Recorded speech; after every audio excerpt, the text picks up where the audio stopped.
Welcome to Payne on Politics, a podcast where host Dr. Gregory Payne of Emerson College sits down with fellow experts to discuss the current state of politics, public opinion, and global affairs. In a world growing increasingly complex, communication and critical thinking is key. This only makes the Emerson motto, expression necessary to evolution, more true. Hello, this is Gregory Payne, Chair of Communications Studies, also co-director of the Emerson Blanquerna Global Center.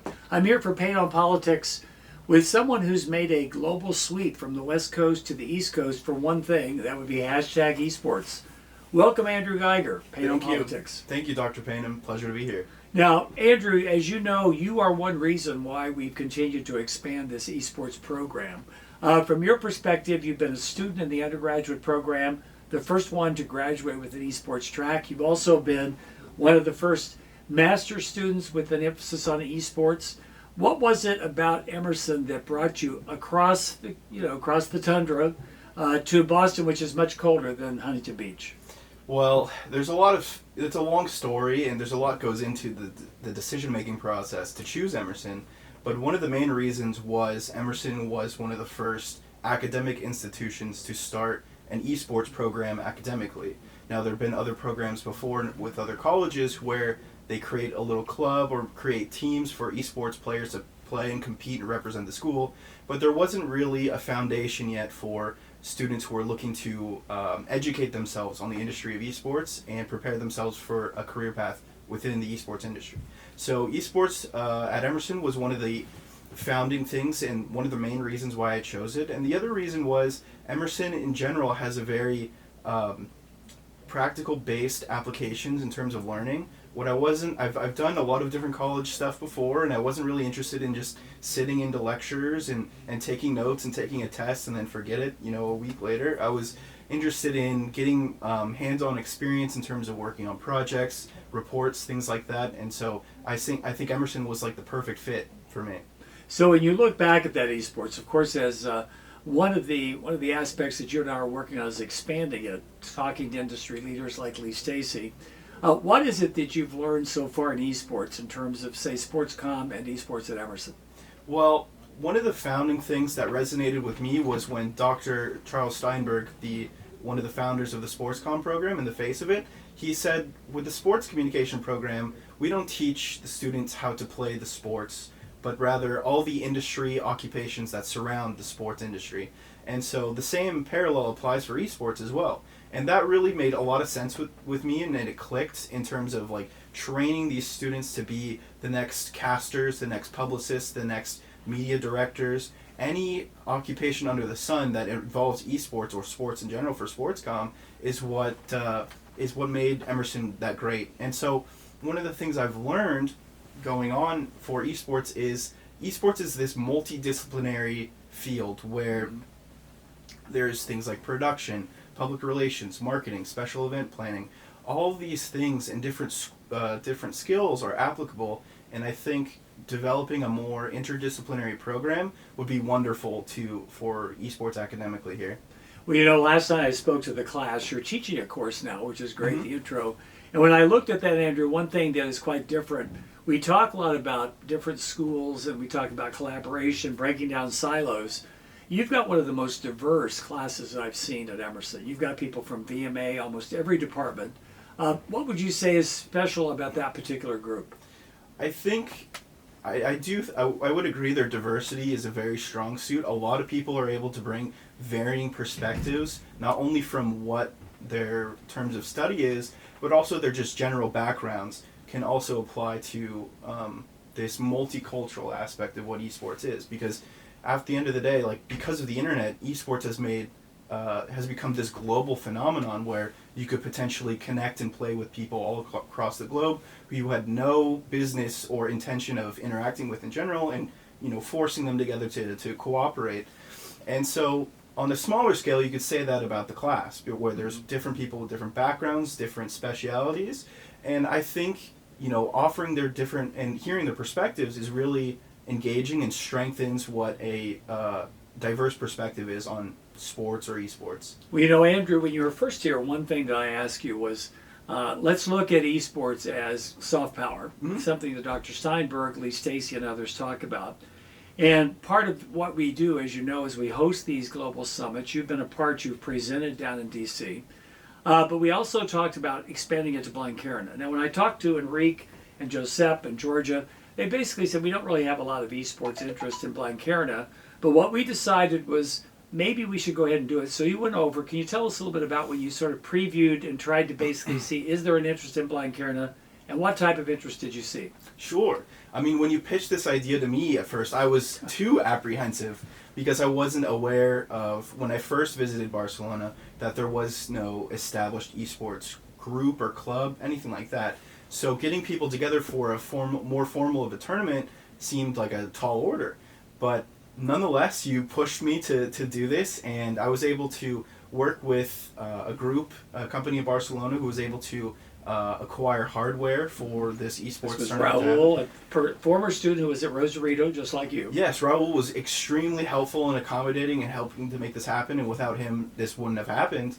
So what we were able to do was essentially use his hardware and promote within the student base of Blanquerna a little bit that there was this FIFA tournament. We were playing the current FIFA game on console at the time. So we brought in, a few TVs, we brought in a few consoles, and it was very grassroots where we had people just sign up and play, and then we had people signing up on roster things in terms of signing up for this tournament, and they would have an informal tournament. And so we did several of those, and as the time went on, this event was a few hours, it just more and more people kept coming in and flooding. And we also were able to show the administration at Blanquerna that there is a drive and a need for esports there, because they had no idea the students were at all interested in this. And then the other aspect was we were able to successfully bring a couple of the club members from here in Boston over to Blanquerna to participate in this. And so it was a great immersive international event, you could say, and it was a amazing learning experience for myself and everyone involved. Well, one thing that I think that is kind of under the radar, we hear about the EVIs, we hear a lot of other activities at Emerson. The esports club is something that you know a great deal about. I think the people within your class, you've got a lot of people in that. The first time I went, they said to me, this was with Josiah Seat, who I think is out in LA now with one of the companies. He said, could you come to our event tonight? And I said, Josiah, there'll be no one there. It's the night of the Super Bowl. And he said, there will be. I walked into a room, and there were 100 students there who did not know Tom Brady from anything but knew everything about esports. How big is the esports club at Emerson? Well, since my time of coming to Emerson and finishing my master's degree at Emerson and now teaching, since I've been here since 2018, throughout that time, it's gone through tremendous growth. And most of it is probably, I was able to establish myself as a leader in the group for a while. But even after my tenure finished, the new current class of leaders in the Emerson Club have done a phenomenal job in terms of growing the club, doing different, just different events, different opportunities for these students to get more engagement with the student body.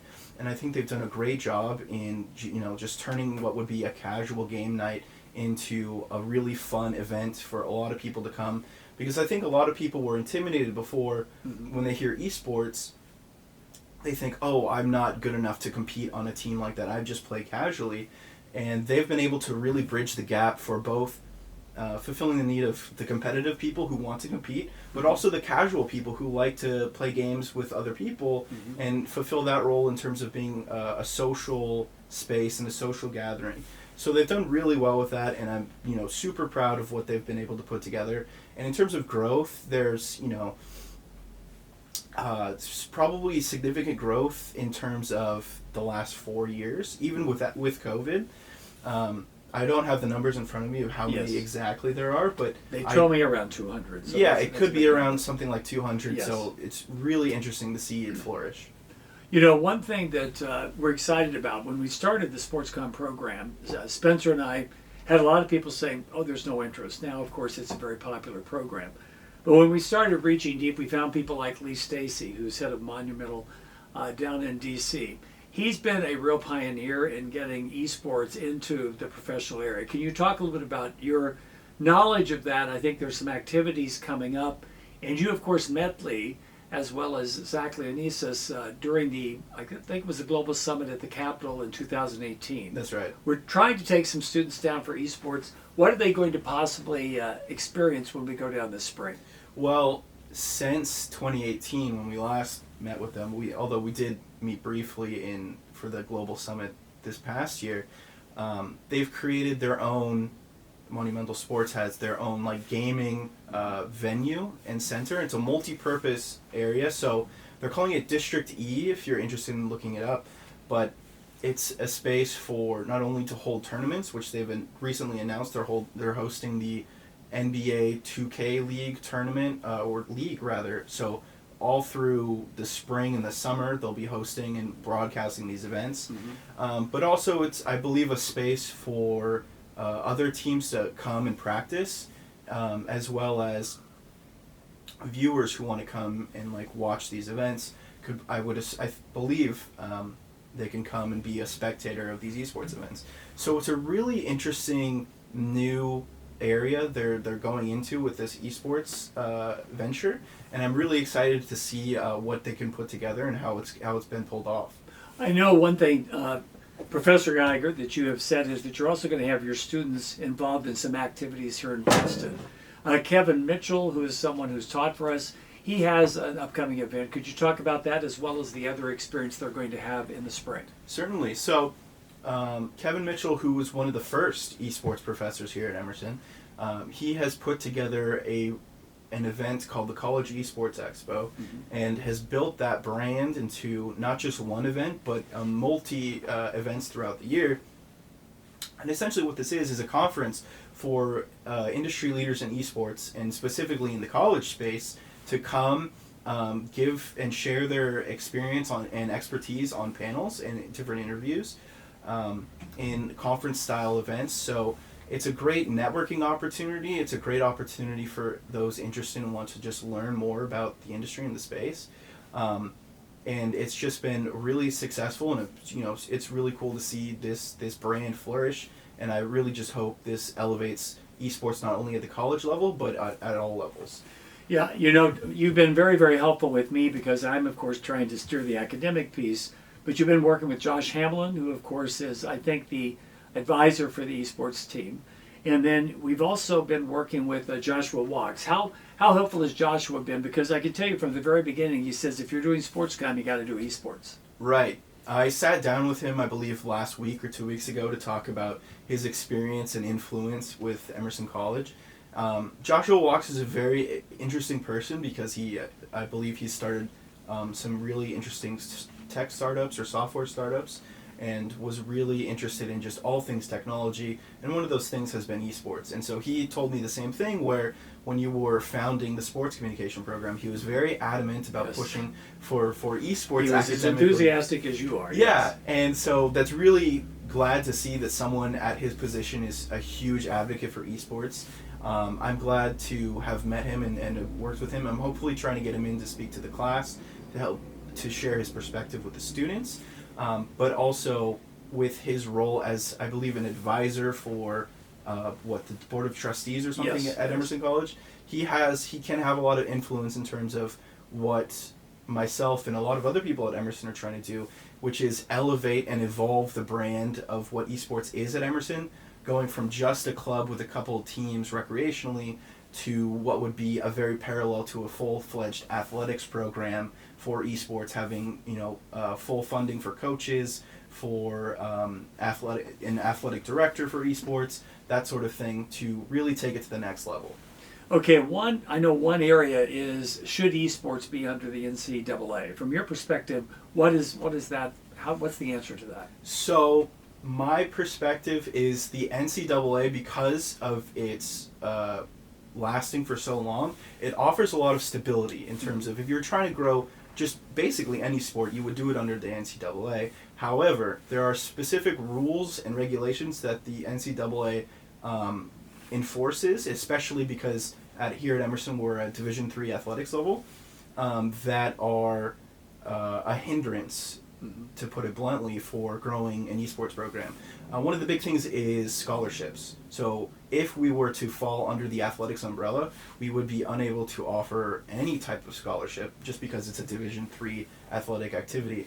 However, there are different organizational boards that are similar to what the NCAA is for esports, and we could fall under those umbrellas where that specific rule is not as highly enforced and regulated, so we could potentially find room to offer students, like other colleges are already doing, scholarships, partial, full, what have you, to come and compete or even just like be a part of this esports program. So, Andrew, one thing that we're blessed by at Emerson is we're here in the theater district, we're downtown. You've got a lot of internships, possibilities. I know that you've had some work with the Patriots and they've come in. When you're looking at our theater space, theater usually is performing arts. It's with School of the Arts. How do those theater spaces meld into your vision of Emerson? Could we use those for esports events? Absolutely. I mean, the first time I took my official trip to Emerson before coming here in the fall, I was with yourself, Josiah Seat, and also Dr. Steinberg. I believe this was like Easter weekend. Yes. And beautiful night. Beautiful yes, day. And we were introducing Dr. Steinberg to the world of esports, and he was still trying to wrap his head around it a little bit and not understanding that even though it's Easter weekend, wouldn't people, be away with their families? He kept saying to us as we were walking across the street, it's the most beautiful spring day. Nobody's going to be at the Paramount. And yet, when he opened the door, what did he see? There were people there. There was, thanks to Josiah and the group he was working with, there was like a full tournament going on in the Paramount Theater. Sure, it wasn't packed to the brim with students, but it was pretty well packed. And also, one of the things that Dr. Steinberg commented on was like the lightning electricity in the room. The fandom was so engaged. You had the casters competing from various schools. Absolutely. So we had people like just cheering and yelling because they had the whole theater to themselves. He loved that. And it's a great immersive experience. You have these casters who are, I believe some of them were college students themselves from different colleges in Boston. I think MIT, Harvard. Yeah, absolutely. Yes. And they were there just to they were there because they loved the competition. And so when I think of what esports could be at Emerson, it could be a centralized venue location for all these different schools. Almost all of the schools in Boston right now have their own esports groups, whether it's at a club level or a full varsity program, what have you. An opportunity to host all of those students coming in with our theater program, or just theater venues in general, and have a whole plethora of different esports events with that. And so hopefully we can establish that as a staple of what esports is for the future at Emerson. So in essence, I think you've just delivered a little bit of a pitch to President Bernhardt, who's coming in after developing an incredible school of communication with an emphasis on sports down in Texas. So you're saying esports would be a good way for him to move Emerson up? I have no doubt that evolving esports and leveling it up and having the Dr. Bernhardt's name on it and support would be a great move for him. I'd love to talk to him about the opportunities with that. And ultimately, it's a way to bring new people to the college. And I think, if this school is a business, getting more people to come here is the ultimate goal. And I think esports is a great avenue for that. So that's a nice way that we could also be doing something online, not have to be worried about dorm space, etc. Sure, absolutely. So, Andrew, it's very clear you're passionate about this. I would say 10 years from now, of course, we hope you're still doing some teaching, but what would you like to be doing? So one of the things I'm doing now to establish this 10-year plan is I'm founding with a couple friends of mine a production and digital media company. And so with that, right now we're focusing on trying to shoot digital content for different organizations, but eventually down the road we want to take some of the capital with that, potentially acquire some hardware to make our own esports events happen, or our own events in general.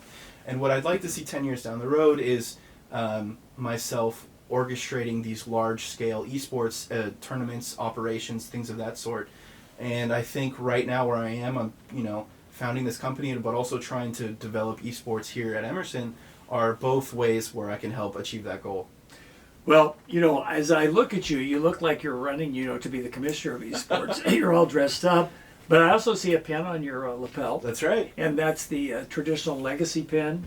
Thanks to you. Thank you for this. Expression necessary to evolution. I think what we could see as esports could be another piece where Charles Wesley Emerson's idea of always leading would be exactly the beacon at Emerson College. So Andrew, thank you for telling us about a good possibility for the next chapter at Emerson Esports. Thank you, Dr. Payne. Okay, Payne on Politics.